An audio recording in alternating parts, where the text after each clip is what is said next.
Anybody bothering you, Mom? Oh, not a bit. I love working on the books with the record player going full blast with 4 teenage kangaroos dancing the Hooterville Hop.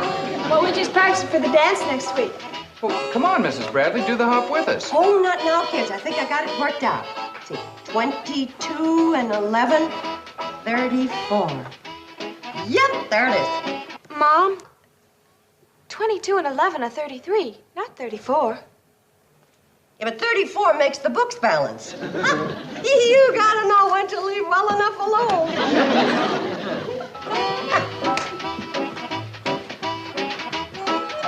Mom, a honeymoon couple just got off the train. They're on their way up. A honeymoon couple? How do you know? Well, he called her Dreamboat, and she called him Poopsie, and then they kissed and said, yum, yum. You're right, they're honeymooners. Boy, customers. Well, what about their luggage? Uncle Joe's getting it. You check out the bridal suite. You get out the good silver and alert the kitchen staff. That's me. Can we help, Mrs. Bradley? But we could use some kindling for the fireplace. Do you boys like to chop wood? Well, Boys. We'd love to.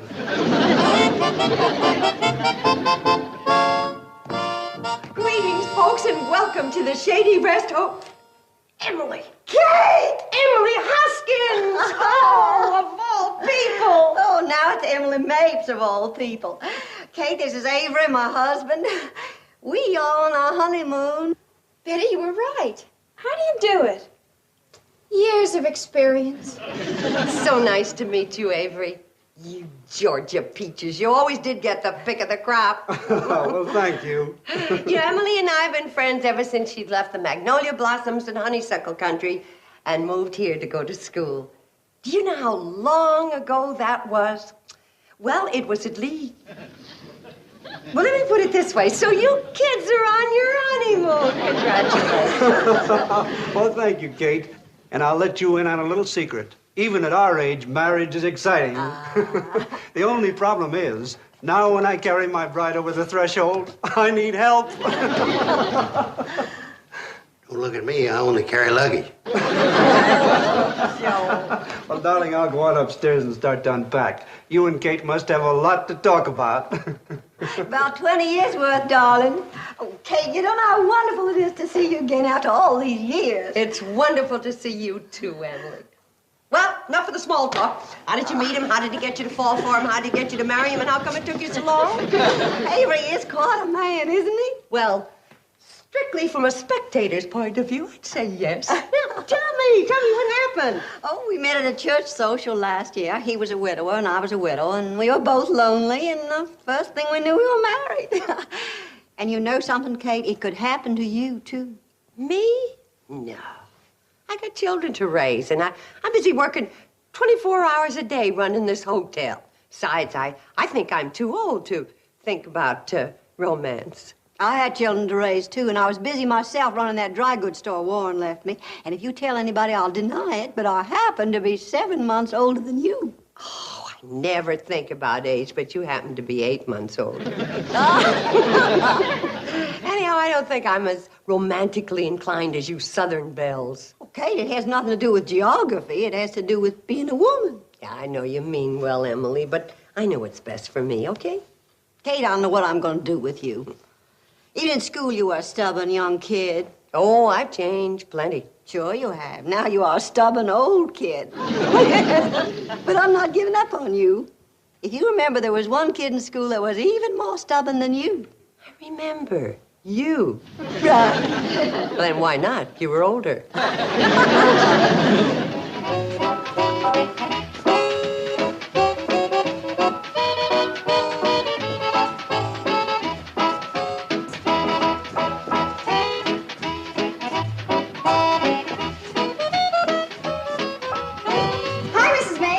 Joe, could I talk to you for a minute? Sure. Hey, come on and join us. No, thanks.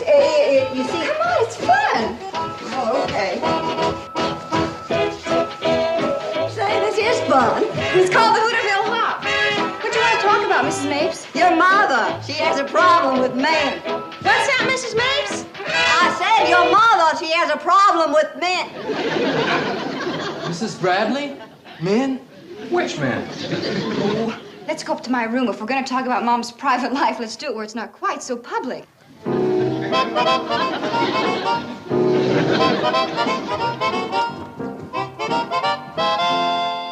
Mrs. Mapes.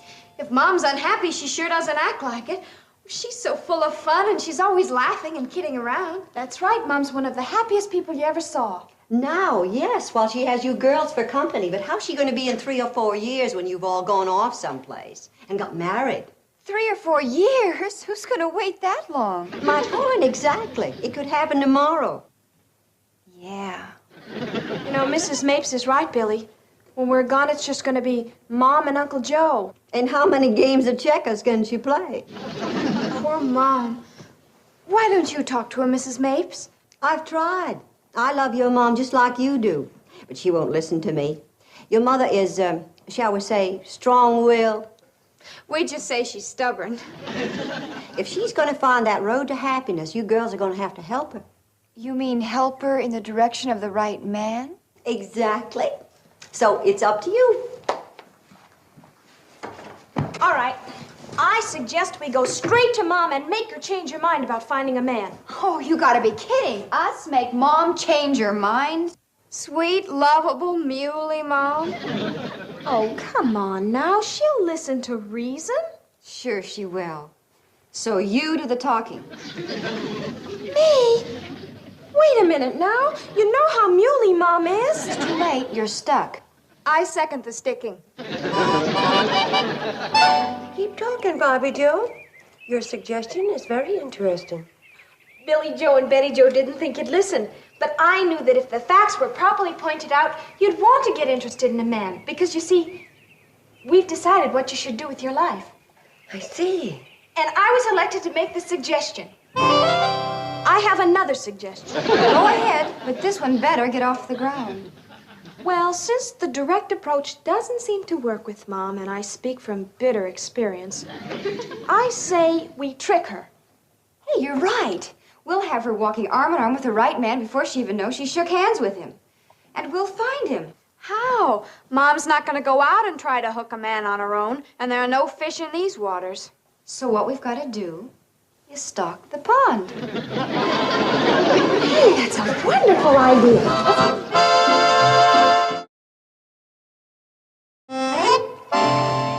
I still say, why do we have to find eligible traveling salesmen when we have plenty of bachelors in our neck of the woods? Sure, except we went over the entire list, and every single one of them are either under 17 or over 70.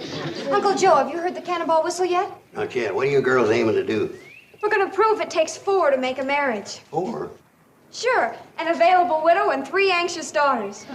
Wait a minute.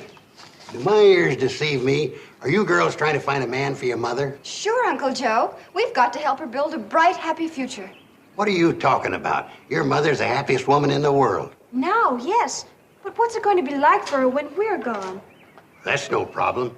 We'll just play more checkers together. Oh, Uncle Joe, we know you'll try to make her happy, but she'll need more in her life than checkers. Okay. On weekends, we'll play cribbage. The cannonball's here, come on! Charge! Goodbye, Uncle Joe, and when we get back, we'll be loaded with marriage bait. Wait, girls. Wait. What you're doing is dangerous. Wait. Crazy kids stirring up trouble. Bring some strange men around here. The first thing you know, one of them will take Kate walking in the moonlight and whisper sweet nothings in her ear. Low-down skunk like that's just after one thing. My job. Look, we've got to work fast. The cannonball's due in 5 minutes, and the salesmen are beginning to arrive. Ah, there's some likely-looking fish in that school. But they won't stop at the Shady Rest. On the weekend, all the salesmen like to go on through to Pixley. Sure, there's more to do there. I know, but at the Shady Rest, there's so much less to pay. Now then, this weekend only, all rates will be cut in half for attractive, middle-aged bachelors and widowers. That'll get them. But, Mom, it'd never stand for that. Well, she'll never know about it. We'll make up the difference ourselves. Now, how much have you got? $6. But I've been saving up for a permanent at the beauty shop. Well, what's more important, a new hairstyle or your mother's happiness? In the future, don't call me Curly. Well, here's my $10. And who wanted that adorable new green sweater anyhow? Oh, good. With this plus my $9, We can stake Mom to a nice, wide selection. Come on. Pardon me, sir, but how would you like to spend a delightful weekend at a breathtakingly beautiful resort hotel for a mere fraction of the usual rates? That sounds great. It is, if you qualify. Qualify? Yes, sir. Are you married? No. Then you qualify. Sounds wonderful. Oh, it is. That is, if you qualify. Are you married? Well, yes, I am. Oh, I'm sorry. You don't qualify.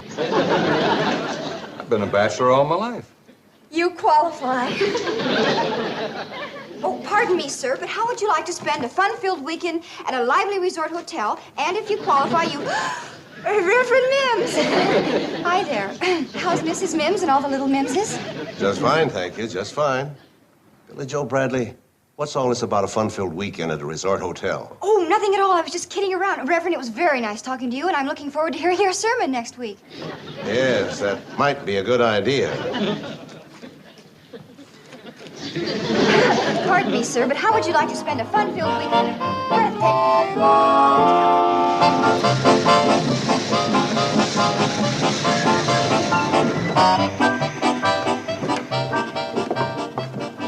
This is it, gentlemen. The Shady Rest Hotel. Go right on up the hill. That's where you'll find your hostess for the weekend, the charming and attractive widow, Kate Bradley. Don't be bashful. Talk to her. She's very friendly. And not only that... Yeah, quite a place. I hope the beds are good. Yeah, here we go. Thank you.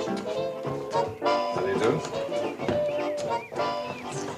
Gee, that's a great-looking lineup of hot prospects. And eligible. Every hand-picked one of them. How in the world did you get them here? American know-how.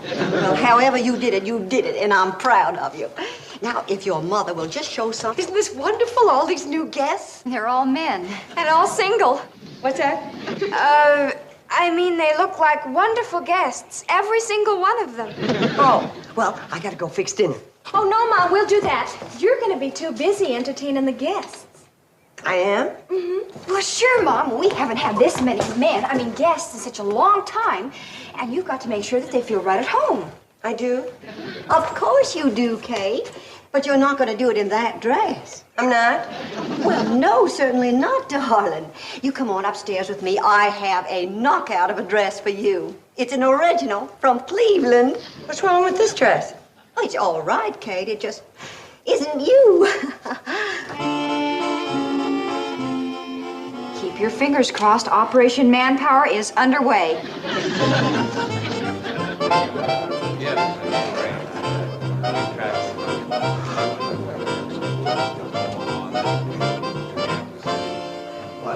How does she look? All I can say is I'm glad I met Avery first. She's putting the finishing touches on now. She'll be right down. Well, good evening, Miss Bradley. You know, I got to admit you're right. This hotel is loaded with charm. Well, if you think the hotel is loaded with charm, wait till you see the lady who runs it.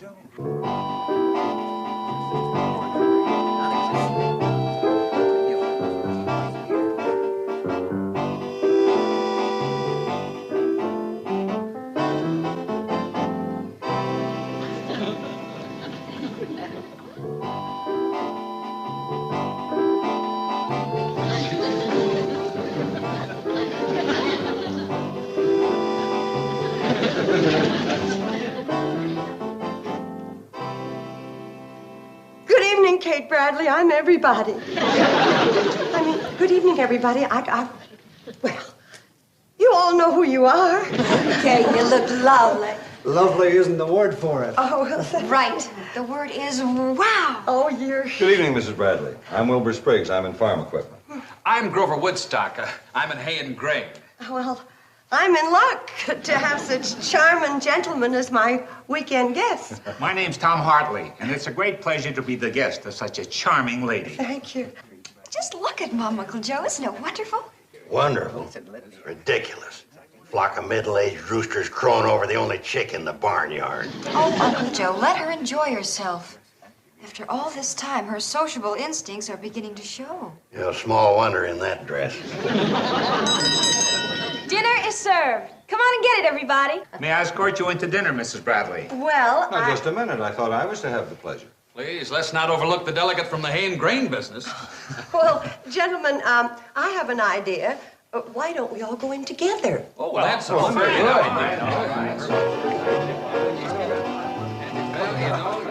Come on, Uncle Joe, let's go eat. Oh, you go ahead, Billy Joe. I ain't hungry. Get my appetite back in the morning when I get rid of them fortune-hunting vultures.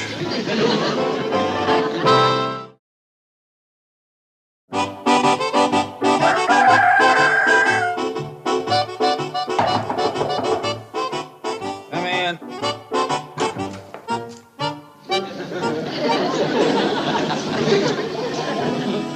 I'm a house detective, Bulldog Carson. Up here to put a stop to the carryings-on you've been carrying on.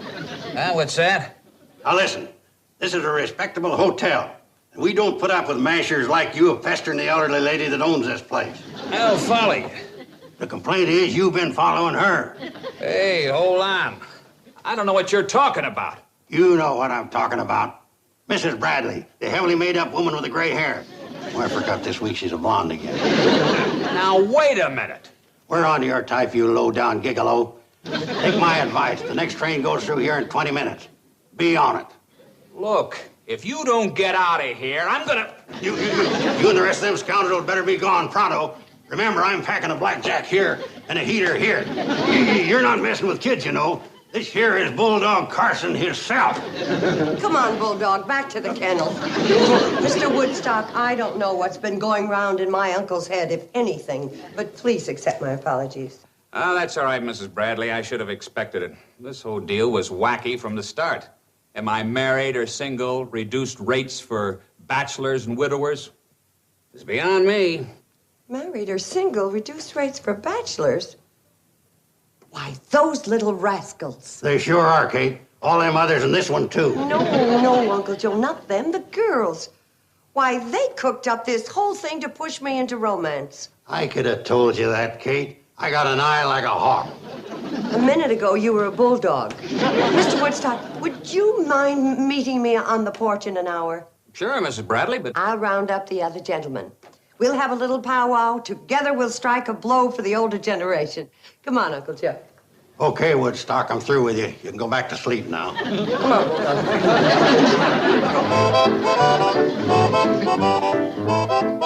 You want to see what goes on in our house? I live with my sister and her teenage daughters, and they've been making all my important decisions for years. And my children are married and scattered all over the country, so they're forced to run my life by long-distance telephone. Collect. So then you understand what I'm talking about. Of course we do. And you'll go along with what I want to do tonight. Oh, you bet. Boy, has it changed my mind about you.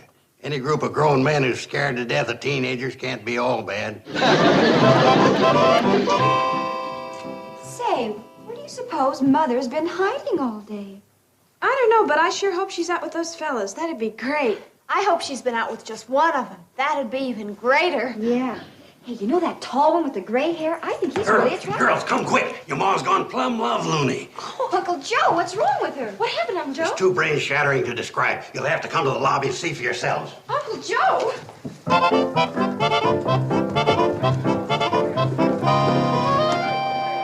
Oh, Uncle Joe, what were you talking about? Mom isn't even here. Yes, where is she? Whoopee! Happy New Year, boys. Did you miss me? I'm good looking. Say, what kind of a party is this? I want dancing, singing, revelry. Atta girl, Kate. Anything you say. Thanks, doll. Now, which one of you handsome, eligible gentlemen is going to get me some of that punch? How about you, Grover, honey? You're cute. You're not so bad either, tall, gray, and boy, would you make a great husband. It looks like Mom and it sounds like Mom. But it's gotta be somebody else. You're okay, Katie, baby. You too, Wilbur. You're Rudolph Valentina with the crew cut. Ooh, and those eyes. They're dreamy. Can that be Mom? Our Mom? Sweet, wise, level-headed, sensible Mom? It is. But there's nothing to worry about. Nothing to worry about. No, you see, we're all having the same nightmare. Pinch yourself, you'll see. Ouch. Darling. darn it. Come on, we better try and talk to her. Oh, you fascinating rascal. Sit out here. Mom, can we talk to you for a minute? What'd you have in your mind, youngster? Some other place, Mom. Yeah, like outside, about 5 miles away. Stand back, party poopers. Let your mother enjoy herself. Please, Mother. You were right. This is the good life. You know, if I weren't having so much fun, I'd spank you for not having told me about it before. Come on, Tom. Start tickling those ivories. Loud and fast. You got it, Katie, baby. That's my kind of music, the Hooterville Hop. Come on, everybody, let's hop. Come on. Mom, please listen to us. Whoopee! Do the Hooterville Hop and hop all the way to Pixley. But don't drag. That's it. Oh, you boys are good. Mom's not acting at all the way we planned. She sure is unfair. Girls, we've created a spruced up, permanent wave, glamorous Frankenstein. How am I doing, Grover? Great. And the way your girls look now, they wouldn't try to tell you how to run your life if you got on your hands and knees and begged them. Hey, this is right. Oh, now you got it. Swing it. Come on, it's my turn. Come on. Oh, this is very good. Good evening, Mr. Carson. Even Reverend Mims. What's all that noise in there? Well, Kate and me and some of the guests. Reverend Mims. Yes, I just happened to be in the neighborhood, and I thought I'd drop by and see how you're all getting along. Oh, well, we're just getting along fine. Nice of you to ask. Well, be seeing you around. Good night. Katie, you're the greatest! Whoopee! Come on, fellas, let's make this place jump. Mr. Carson, just what is going on in there? Would you believe it if I told you Kate and the guests were rehearsing for the Hooterville Barbershop Quartet contest? No. I didn't think so. Would you believe it if I told you? Mr. Carson, your niece is one of the best liked and most respected women in this community. Now, if there's something wrong in there, I want to help.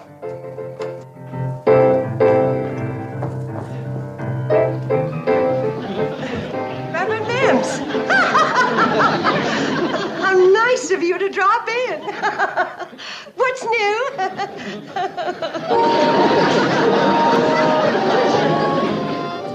I'm glad you're so understanding, Reverend Mims, but I guess a man in your work must run into this sort of thing fairly often. Fairly often. Every day. I've got 4 teenagers of my own. It all worked out great. The girls know once and for all that Kate ain't interested in finding a man, right, Kate? Wrong. I'll be interested when the right man comes along, but I'm going to do my own finding. Well, tell me, Mrs. Bradley, do you think your trick worked? Will your girls stop trying to run your life? Oh, sure. It cost me a crick in the back and blisters on my feet, but they're going to leave me alone from now on. Yeah, they're cured all right. You can take my word for it. Mom, if you're going to stand out here like this, you need a sweater. I'm fine. Mom, please, put it on. I'm fine. Mom, now put that sweater on. You're gonna... Girls, I think I'm old enough to know when I need a sweater.